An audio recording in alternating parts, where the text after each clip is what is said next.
Hey guys, Kevin here with a interesting camera angle right now, and I'm not sure if I'm gonna stick with this one or not. Don't hate it though. It's not that bad actually. Well lit. Kind of shows off everything for well, not everything, but a good portion of the collection. And that's what we're here for.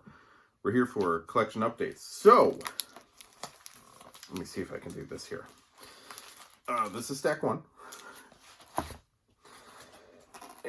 And this is stack two so far. We'll see how these stacks go as I show them off. All right, why do I have all these comics? Good question. So WrestleMania weekend, I went to Syracuse to hang out with some friends, and there was a little toy convention, little comics, toys, all sorts of things going on at the local state fairgrounds. So we stopped over there, and damn if there weren't multiple booths that were, hey, here's all these comics for $1. Okay, so I start flipping through, and there's stuff that is 80 stuff that I'm trying to collect. There's 90 stuff that I'm trying to get full runs of. There's some graphic novels in there randomly for $1 again. And I'm just looking through in amazement, and I grabbed way too much. I really did, and I shouldn't have, but it was such an exciting find, an opportunity there. Then what got me was, I'm flipping through, I'm like, this book just came out. Like a month ago, 2 months ago. This is variant cover of a book that just came out a month ago, 2 months ago. Whatever it is. So I start asking one of the guys, because some of them were old, but one booth was just full of newer titles. So I said, hey, if you don't mind me asking here, and if I'm asking questions at school, just let me know and I'll shut up. Why do you have these for $1 when these are, let's see, this is a $3.99 cover. This is you'll see it in a minute, $4.99 cover. Newer stuff here. And apparently it's some sort of like closeout deal. So partnered with some larger comic store, and we'll just show up and say, hey, what didn't sell? They'll be like, oh my God, all these didn't sell this month. Just take them for pennies on the dollar. And then he does shows like this and gets rid of them for $1 and makes his profit, and everyone's happy. So I was amazed. I actually talked to my local store about it. I said, how did this work?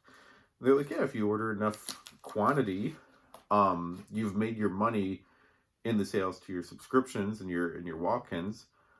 But at a certain point, you don't need 20 copies left on the wall. Put a couple of them in your back issue selection if you have a good back issue selection, and the rest just dump. If you got someone like this, go ahead. All right, cool.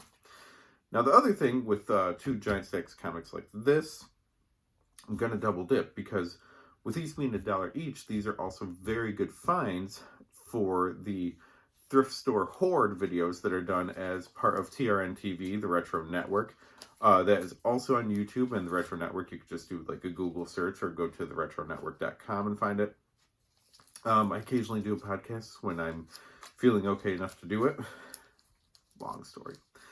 And I enjoy doing the thrifting hoard, but I haven't found like good books or VHS or toys or random stuff like that at my local thrift stores in quite some time, but I found all of these. So there's about 100 comics here, maybe a little more. So I'm just kind of gonna show them off really fast, and I'll cherry pick some to show on the Retro Network for TRN TV there for the thrifting hoard. So some of these, if you watch both shows, you'll see twice. But I'll be happy and excited to get my co-hosts' thoughts when they see some of these finds here. So, all right, let's just go through it. I'm not going to talk about every single thing in here. I'm just going to show some of them off, but there'll be some thoughts as we go. Okay, so let's just show 100 comics. All right, we got this, is it Spectacular? No, Adjectiveless Spider-Man graphic novel. So, again, this is $1. This is one I'm going to show off for them. Super excited for it. Giant superheroes battle super gorillas. I was talking to someone recently about like apes and monkeys in comics. It's something that's done a lot, but it's always a good time. And I actually have a collection, which I've never read, but a history of ape-based comics that's in my collection somewhere that I should read at some point. All right. Transformers Universe, obviously from who's on there and who's on the back. This came out after the original movie, which is still the best Transformers movie. Fantastic Four, $3.79. The Spider-Geddon, again, this was $1. This is a variant cover, and it's a Lee In-Hyuk, who is my current favorite artist, and I try to get everything he does, but I can't buy everything except for when it's randomly there for $1. Alright, Madame Mirage, which is beautiful looking comic. 1 and 2. I picked up Infinite Frontier #1 out of curiosity, but I didn't care enough to get the rest of the series for $5 each. But damn, issue 2, issue 3, issue 4. They're almost there. Underworld Unleashed, I remember being very fun. I think I read the graphic novel a long time ago. Arkham City, Order of the World. This is, I don't even think second issue's out for this. Alright, Batman Fear State Alpha. That's a variant one for it. Batman Fear State Omega. Justice League Incarnate. I may have bought this, but I really don't remember. But considering some stuff that's coming up, and I think Death of Justice League is either this week or next, I'll be very curious. This week or next as I record this. Alright, we got some classics here. They're beat up. I don't care. I want a complete run. I'm not worried about being absolutely mint. But we got G.I. Joe, G.I. Joe 95, G.I. Joe, I don't even know what issue, because it's a little beat up there. 36, 41, God, that's a nice cover too. 94, G.I. Joe Order of Battle, G.I. Joe 102. Interesting thing is, these ones that were later in the Marvel run are actually like starting to become worth more money because the print runs were lower. Fantastic Four was a 386. 383. I was reading Fantastic Four around this time, but it dropped off, but 382. I remember a lot of these stories. Now I'm curious where they went and what happened. I'm so close to a complete run of all of these Marvel Universe ones. The original one, there was an update and then update 89. I'm very close to complete runs of all of them. These helped me understand comics when I first started reading them. If you've never seen one of these before,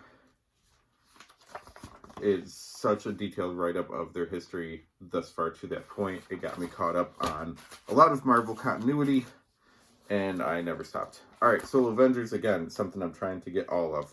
Okay, these ones were actually free there. I know. Whatever you're thinking, I know. You're probably right. But they had these free graphic novels adapting Ayn Rand's The Anthem and Ayn Rand's Red Pawn. Now, I've not read any Ayn Rand. I know your thoughts. I know what you're thinking. I'm probably thinking a lot of the same things. But it was free, and I'm curious. And we'll see. Alright, back to the other stuff here. I do not know what this is. Midnight Skulker, the comic strip. Super, super indie looking. On the back, we have an ad for Return of the Duck Knight. But, oh my god. Like, this is just crazy indie. What's it? 86 E. Larry Dobas, whatever. Reminds me, actually, reminds me of Fred Hembeck in a lot of ways. Super curious about it. Okay, speaking of ones I'm trying to get all of, what the... And then, this Impossible Man Spectacular there. Honestly, it's Impossible Man, who I've always enjoyed, and would not shock me if Speedball makes an appearance in here. What if no one was watching The Watcher? Again, going for my complete ones. The Cryptic Writings of Megadeth, #3 from Chaos Comics. Again, trying to get all these with the borders around them. Every Marvel comic that was released that month in, I believe, 86. Complete run of Ultraverse is on my list. Marvel Comics Presents. Now, this cover is just... So you got Sam Keith on the front here. But then this Firestar part on the back was just beautiful looking too. Again, for the list of things I'm trying to get a complete run of. Marvel Age, which was Marvel's like news and previews and stuff comic. It was always cheaper than the regular comics because it was a hype book, but there's a lot of cool stuff in these. So again, trying to get a complete run. John Byrne, Win Houston, West Coast Avengers, which I love. More Marvel Age. Super excited about this. Is it the first appearance of Darkhawk? I don't know. God, I Marvel Age. Marvel Age. Again with this Marvel Universe one. Oh, God, this is pretty. We have the start of 0 year for Batman 25, all black cover. Alright, Acts of Vengeance with damage control there. Double size annual for Avengers. My buddy. Speedball. That's your favorite comic, Kevin, don't you have it? That's your favorite comic character. I do have it. I have multiple copies of Speedball #1. And I have multiple of his first appearance in Amazing Spider-Man. And he's my favorite, so if I find something like this, all pretty looking, I'm going to go ahead and get it. Even though I have it, especially for $1. Alright, Madame Mirage is back. Got other ones. Beautiful covers on these. I hope the story's good too. I have wanted to read this for years. Amazing Adventures of Cavalier and Clay. I have not, but there is The Escapist based on it. And is this like a OGN? I'm not sure. I'm guessing this is an OGN original graphic novel, but it does have a spine, so I could put it up there. And actually, I have, that was #2. This is #1, so I actually got both of them there. Anytime I find a fun cover for an Archie one, I'm just getting it now, especially when it's dirt cheap like that. Archie's just always fun, and some of these covers are just so silly, inappropriate, suggestive, cute, whatever it might be. I'm gonna grab them. Alright, Legends of the Dark Knight, #1, another variant cover there. Marvel vs. Pride, yeah, another variant cover, do not have that. Daredevil 29 with Elektra's Daredevil.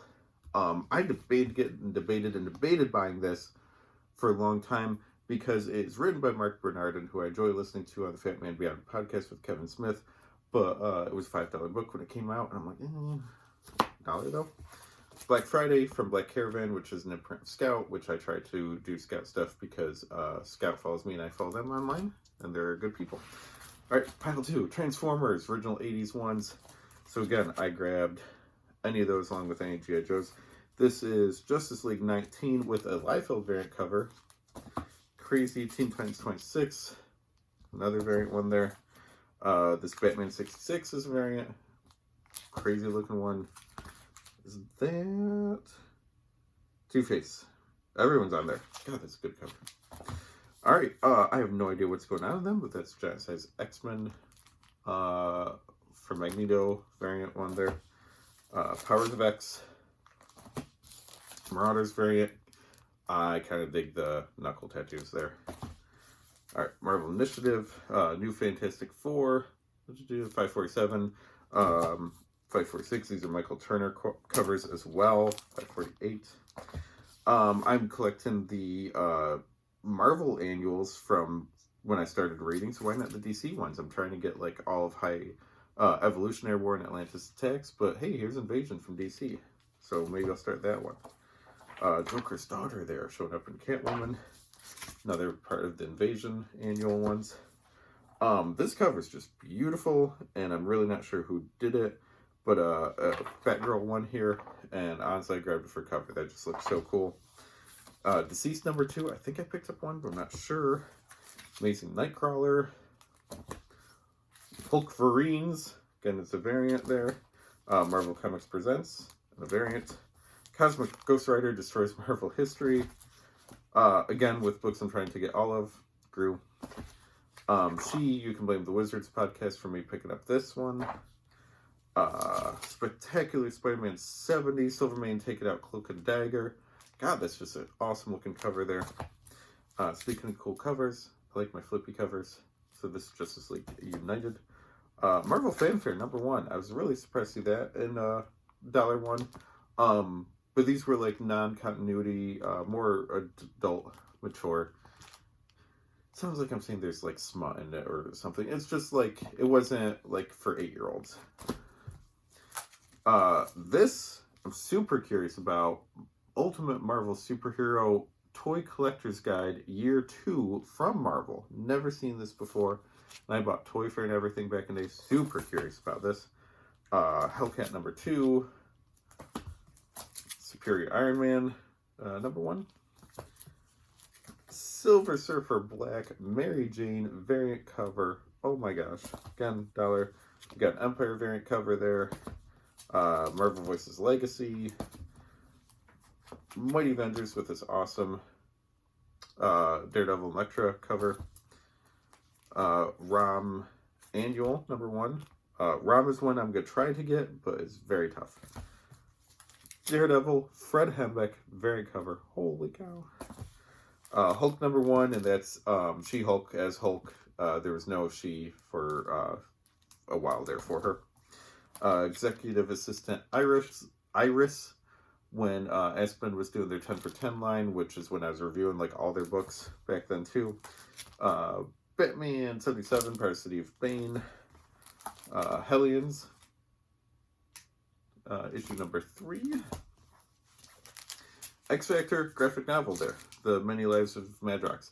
This is a story, I think it is. This is one of the most effed up comic stories I've ever heard of, but I've not had the pleasure to read it. Alright, DC House of Horrors, a $10 book that came out around October. And from DC Black Label, Batman vs. Bigby, Wolf in Gotham #1. Holy cow. That was awesome. So, unfortunately, I got to scan all these, put it in my collections, see what I'm missing, bags and boards, all sorts of stuff. But, like, I shouldn't have spent that money. I shouldn't have bought all of these. But I was so excited. This is so cool. And all I want to do is go to that con again and go through these dollar ones again and bulk up my collection for stuff. I love my local store. They're amazing. They're so nice to me. But I can't buy everything for $4, $5, $6, $10, whatever they are. But a lot of these I could get for $1. And my local store is very good with that stuff too. They're like, we can't do everything. As long as you get what you're supposed to get here. You know, like don't pick up your pull list for $1 somewhere else. As long as you get what you're getting, have fun. We do it too. And competition is a good thing. You know? So that was awesome. Found a ton of cool stuff. I will post this video after the next edition of Thrifting Horde that we do. So I'll show the guys a few select ones from here, and then I will tease that you get to see everything I got for that longer video. Okay, but that's it for now. MassLibrary.com for all my stuff, at MassLibrary across most social medias. And I like putting stuff out there, guys. So let's just, you know, click like, subscribe, comment, feedback, listen to the podcast too, like everything. Okay.